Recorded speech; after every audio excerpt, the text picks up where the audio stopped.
Hello everyone.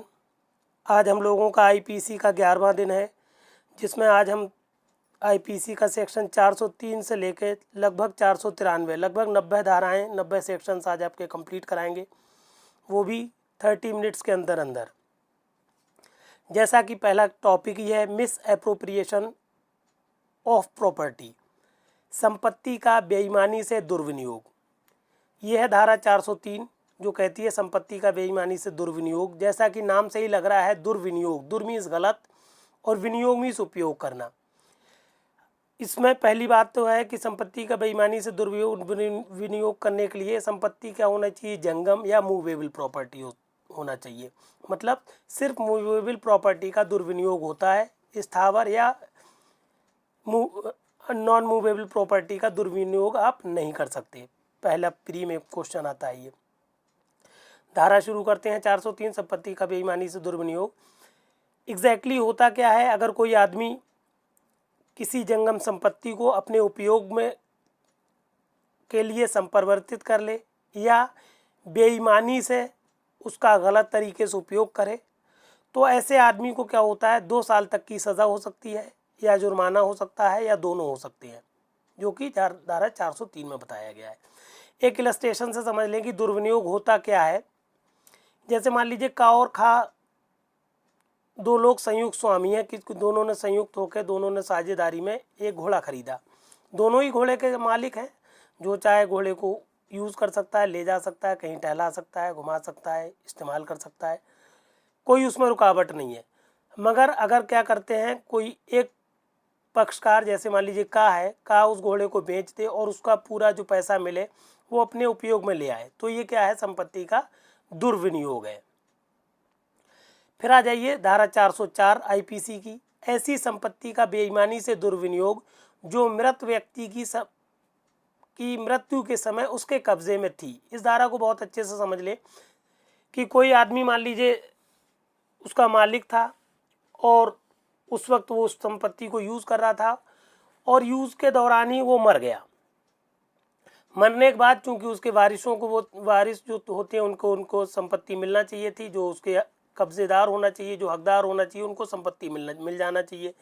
मगर कोई बीच में ऐसा आदमी अपने आप उस संपत्ति को इस्तेमाल कर ले, जबकि उसके असली हकदार जो है मृत व्यक्ति के, वो वंचित रह जाए, तो ऐसा संपत्ति का क्या कहलाएगा, मृत व्यक्ति की संपत्ति का दुर्विनियोग कहलाएगा।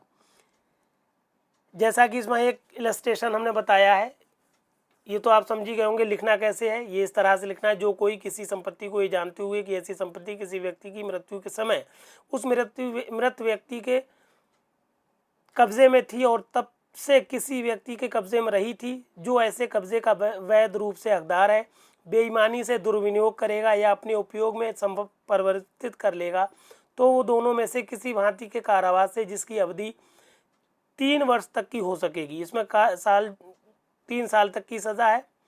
ऊपर जो आपको पढ़ाया था हमने दुर्विनियोग या संपत्ति का, उसमें 2 साल तक की सज़ा थी। 404 में 3 साल तक की सज़ा है और जुर्माने से भी दंडित किया जाएगा। और अगर मान लीजिए ऐसा व्यक्ति जिसने जो दुर्विनियोग कर रहा है मृत व्यक्ति की संपत्ति का, वो व्यक्ति अगर लिपिक या सेवक है, तो सज़ा अब उसको 7 साल तक की होगी। इसका एक इलस्ट्रेशन हमने पढ़ाया है कि या के कब्जे में फर्नीचर और धन था। मतलब एक या है, कोई व्यापारी हो सकता है, अपना कारखाने वाला हो सकता है, उसके पास फर्नीचर भी था, धन भी था, और वो मर जाता है। उसका सेवक का के उस धन के किसी ऐसे व्यक्ति के कब्जे में आने से पूर्व, जो ऐसे कब्जे का हकदार है, बेईमानी से दुर्विनियोग करता है, तो इस धारा के अंतर्गत अपराधी है। कहने का मतलब है, जो या था उसका फर्नीचर था, उसके पास कुछ पैसा था और उसने एक नौकर रख रखा था, नौकर का नाम का था। वो फर्नीचर वाला मर गया, उसका फर्नीचर और पैसा क्या होना चाहिए था, उसके वारिसों को मिलना चाहिए था। मगर का ने, जो नौकर था, उसने उसके वारिसों तक पैसा ना पहुंचाकर, फर्नीचर ना पहुंचाकर उस संपत्ति का खुद उपयोग करने लगा, जिसको कहेंगे दुर्विनियोग करने लगा। तो ये इस तरह से धारा 404 के अंतर्गत उस का ने अपराध किया। फिर दूसरा टॉपिक है हम लोगों का क्रिमिनल ब्रीच ऑफ ट्रस्ट, जो कि धारा 405 में परिभाषित है, आपराधिक न्यास भंग, या इसको कहते हैं अमानत में खयानत।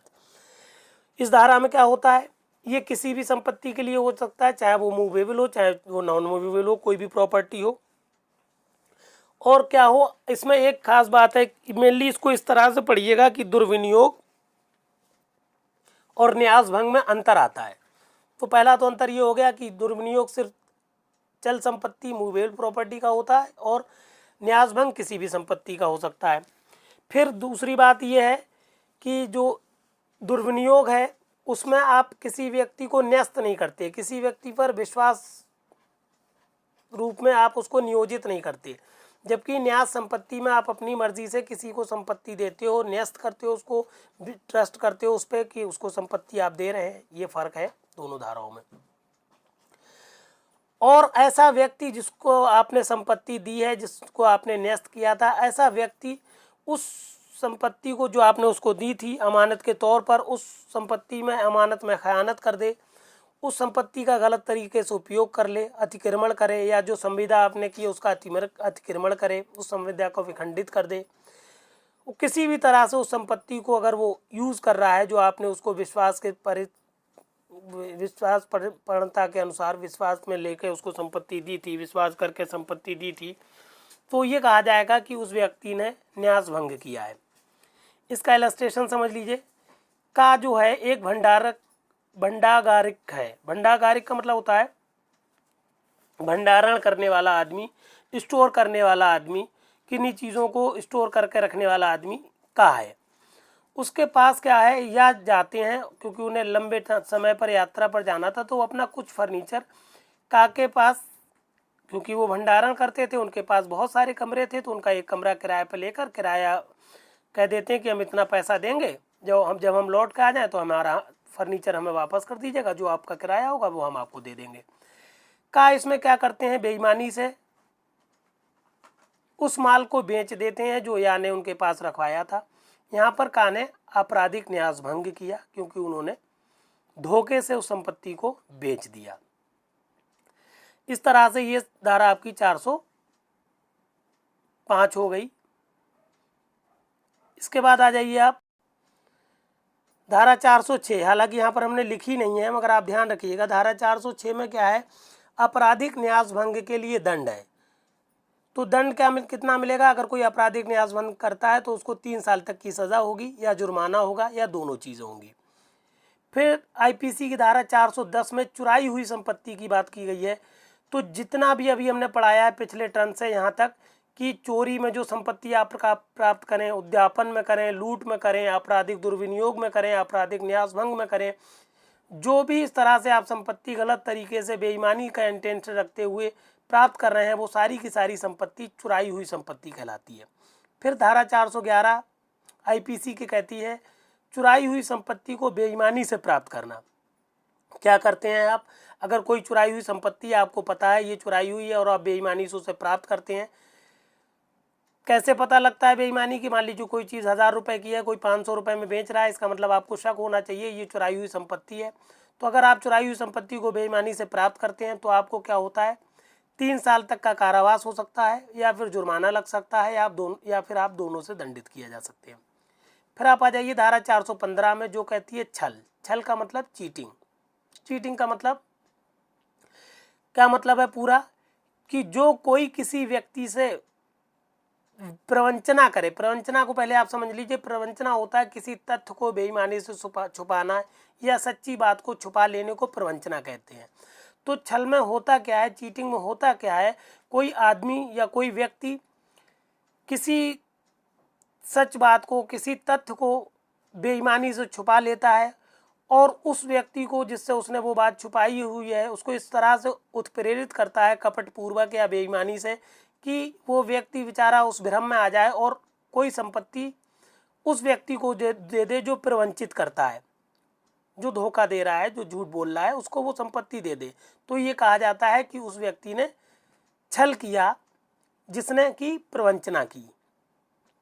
एक निर्णय हम आपको पिछले टर्न पर पढ़ा चुके हैं, MNG भारती रेड्डी बनाम रमेश रंगनाथन AIR 2022। ये 2022 का सुप्रीम कोर्ट का केस था। इसमें एग्जैक्टली धारा 405, 415, 420 की बात की गई थी, आईपीसी की धाराएं हैं ये। और उसमें मसला ये उठा था कि इन लोगों ने एक कॉन्ट्रैक्ट किया था, दो पक्ष ने मिलकर, और दूसरे पक्ष ने क्या किया, उस कॉन्ट्रैक्ट में लोप कर दिया, गलती कर दी, उस कॉन्ट्रैक्ट को फॉलो नहीं किया, पूरा संविदा को उन्होंने पालन नहीं किया। तो इन लोगों ने क्या किया, संविदा पालन ना करने के अनुसार के आधार पर 405 आपराधिक न्यास भंग और 415 छल और 420 के अंतर्गत मुकदमा कर दिया। विचारण न्यायालय ने कहा कि ये मामला जो है सिविल प्रकृति का प्रतीत हो रहा है, और चूंकि संविदा का पालन ना करना सिविल प्रकृति का वाद है, और इस तरह से उसने निस्तारित किया। मगर जब उच्च न्यायालय में अपील हुई तो उच्च न्यायालय ने मामले को उलट दिया और इन धाराओं के अंतर्गत दोष सिद्ध किया, 405, 415 और 420 के अंतर्गत।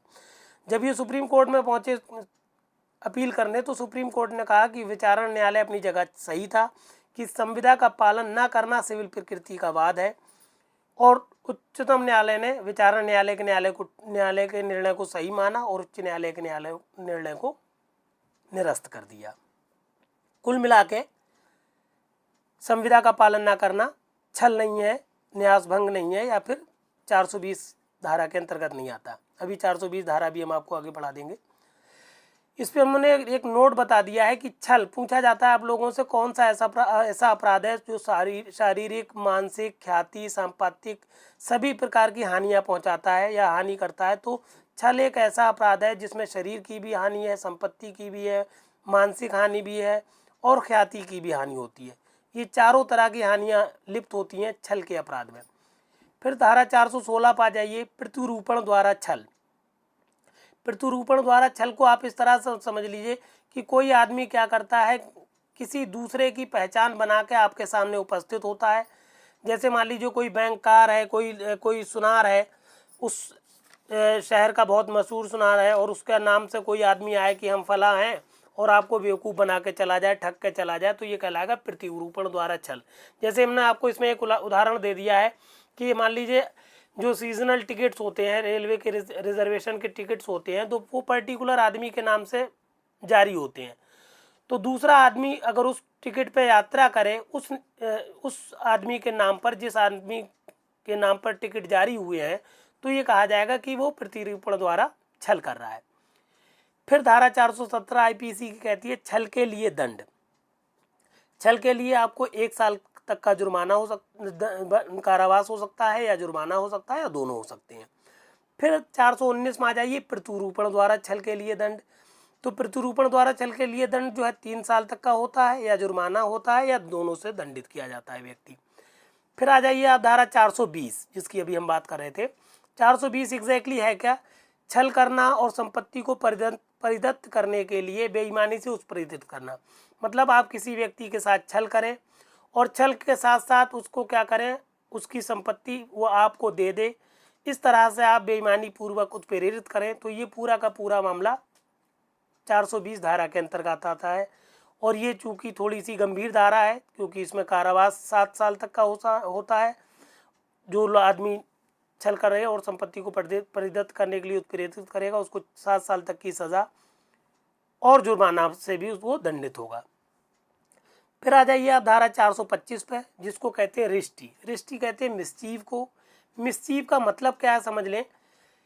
रिष्टी का मतलब है कि आप किसी को जानबूझकर साशय किसी व्यक्ति को सदोष हानि पहुंचाएं या नुकसान पहुंचाएं या उसकी संपत्ति को नष्ट कर दें, तो ये कहा जाता है कि आप रिष्टी या मिसचीव कर रहे हैं।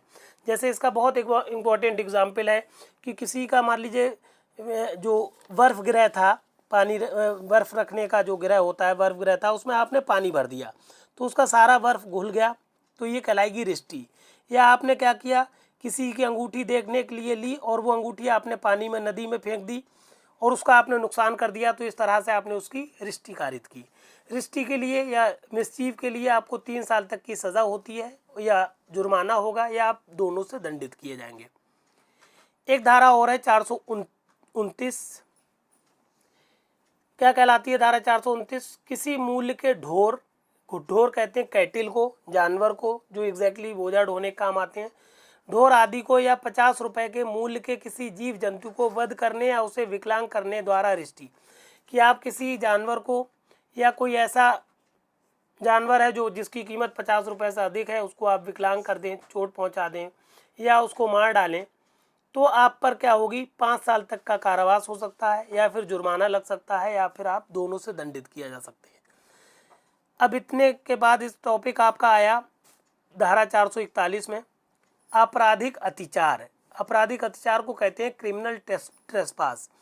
क्या मतलब होता है आपराधिक अतिचार का, कि किसी के घर में आप ज़बरदस्ती, घर नहीं बात आई अभी, कहीं पर भी आप ज़बरदस्ती घुस जाएं अनधिकृत प्रवेश को, जहां पर आपको जाने के लिए आप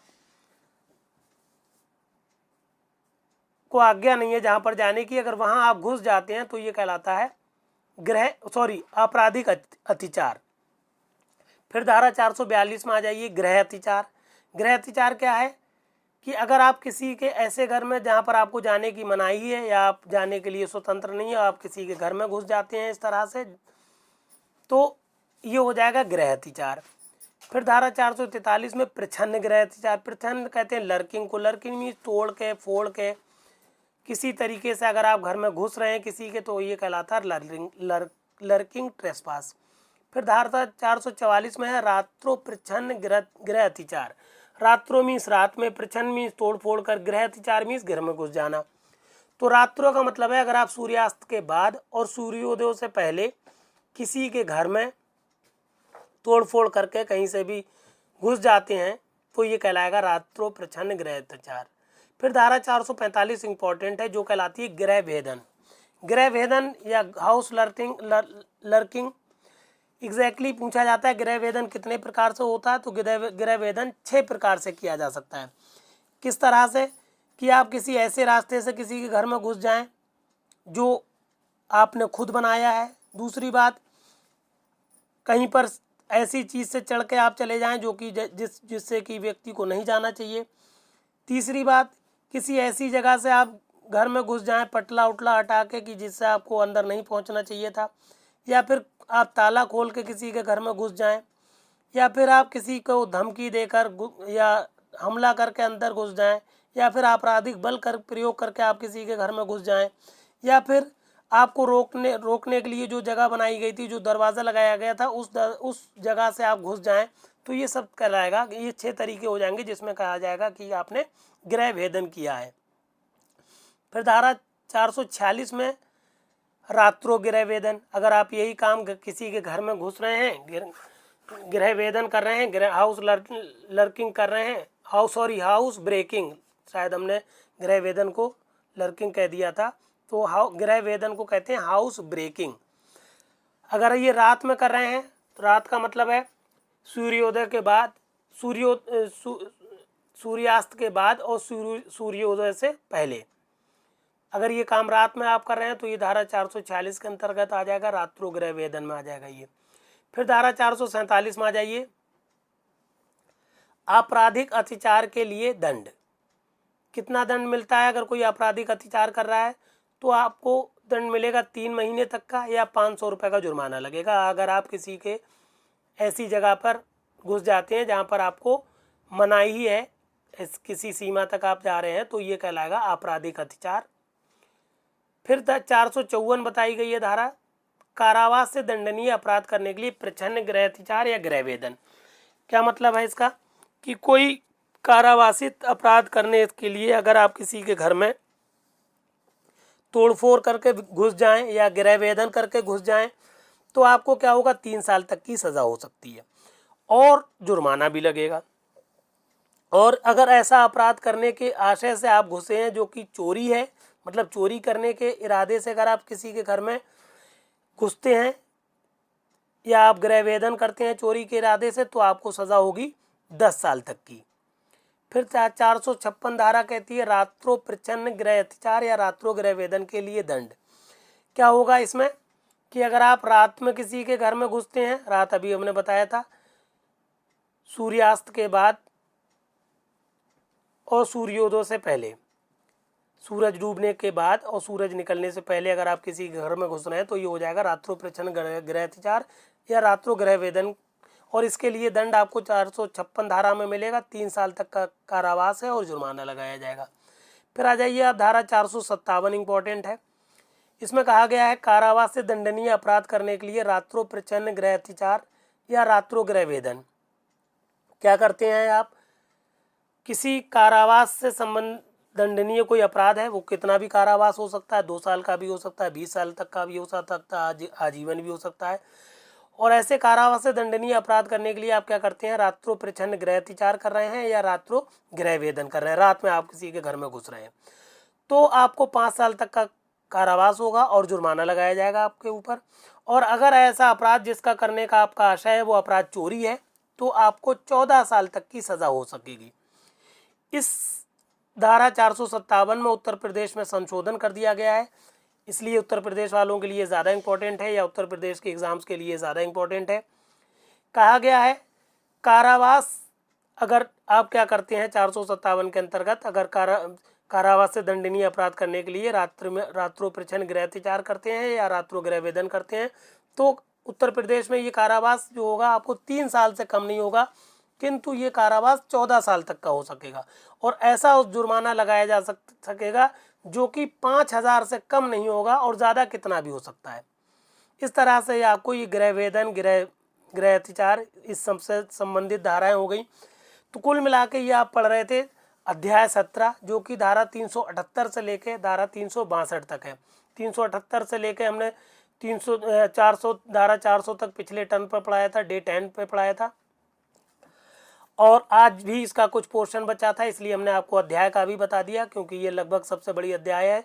अध्याय 17 सबसे इम्पोर्टेंट अध्याय है, जो कि अभी बताया हमने 378 से लेके 362 तक चलती है सेक्शन में। और ये जो अध्याय से या चैप्टर नंबर 17 है, 17 है, ये संपत्ति के विरुद्ध अपराध से संबंधित है। फिर अध्याय 18 जो है वो धारा 363 से लेके धारा 389E तक है, और ये एग्जैक्टली दस्तावेजों और संपत्ति चिन्हों के बारे में अपराध से संबंधित है। इसका बहुत ज़्यादा वेटेज नहीं है, अध्याय 18 का बहुत ज़्यादा वेटेज नहीं है, सिर्फ 3 धाराएं इसमें पूछी जाती हैं, और वो 3 धाराएं हैं धारा 363 कूट रचना, जिसको फोर्जरी कहते हैं, कूट रचना का मतलब आप जानते होंगे कि अगर मान लीजिए कोई व्यक्ति क्या कर रहा है, किसी की नकल कर रहा है इस तरह से कि वो ये मान के चले कि वो असली चीज़ समझी जाएगी, तो कहा जाता है कि वो कूट रचना करता है, फोर्जरी करता है। इसी तरह से धारा 364 है मिथ्या दस्तावेज रचना। मिथ्या दस्तावेज रचने का मतलब है कि अगर आप ये कूट रचना दस्तावेजों के माध्यम से कर रहे हैं,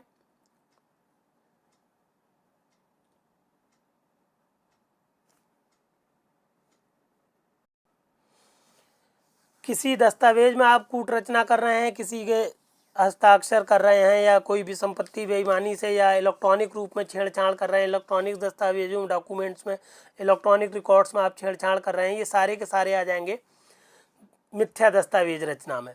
तो क्या कहा जाएगा कि आप मिथ्या दस्तावेज रच रहे हैं। या फिर आता है फिर धारा 365 है कूट रचना के लिए दंड। अगर आप कूट रचना कर रहे हैं तो आपको पनिशमेंट मिलेगा 2 साल तक का, या फिर जुर्माना लगेगा आप पर, या फिर दोनों से आप दंडित किए जाएंगे। इसमें एक केस लॉ है शीला सेबेस्टियन बनाम आर जवाहराज इत्यादि, 2018 का केस है। इस केस में ये बताया गया है कि कोई भी व्यक्ति अगर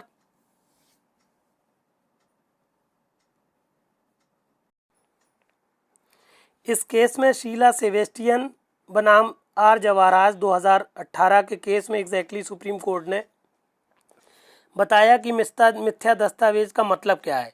मिथ्या दस्तावेज को सुप्रीम कोर्ट ने कहा कि अगर कोई व्यक्ति कोई दस्तावेज बनाए और उस पर दावा करे, नकली दस्तावेज बनाए या दस्तावेजों में छेड़छाड़ करके कोई दस्तावेज बनाए, या धोखे से किसी दस्तावेज को प्राप्त कर ले और इस तरह से प्रेजेंट करे न्यायालय के समक्ष कि वो उन दस्तावेज का हकदार है या वो उसके दस्तावेज हैं, तो ये सारे के सारे आता है कूट रचना या मिथ्या दस्तावेज रचना। एग्जैक्टली ये केस आप लिख लीजिएगा जो हम बोल रहे हैं, शीला सेबेस्टियन बनाम आर जवाहराज 2018 सुप्रीम कोर्ट। इसको अपने वर्ड्स में लिख लीजिएगा, 4-6 लाइनें लिख दीजिएगा।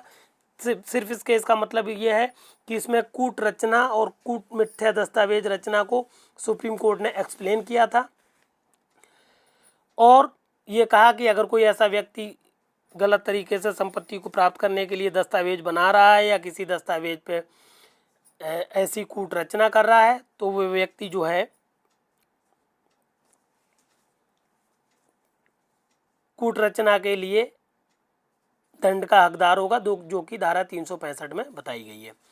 फिर अध्याय 20 बहुत इंपॉर्टेंट है, उसमें कई एक केस लॉज हैं जो कि हम अगले टर्न पर आपको पढ़ाएंगे और अगला ही टर्न आपका आखिरी टर्न हो जाएगा, आईपीसी कंप्लीट हो जाएगी आपके अगले टर्न पर।